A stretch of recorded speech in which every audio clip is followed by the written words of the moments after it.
Did you know Jesus once called a desperate mother a dog? This shocking encounter reveals one of the most powerful displays of faith in the Bible. A Syrophoenician woman fell at Jesus' feet, begging him to heal her demon-possessed daughter. But Jesus said something that seems harsh. I was sent only to the lost sheep of Israel.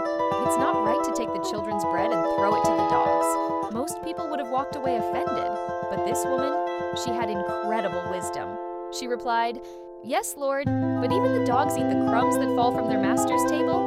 Jesus was amazed. Her humble yet persistent faith moved his heart completely. He immediately said, "Woman, your faith is great.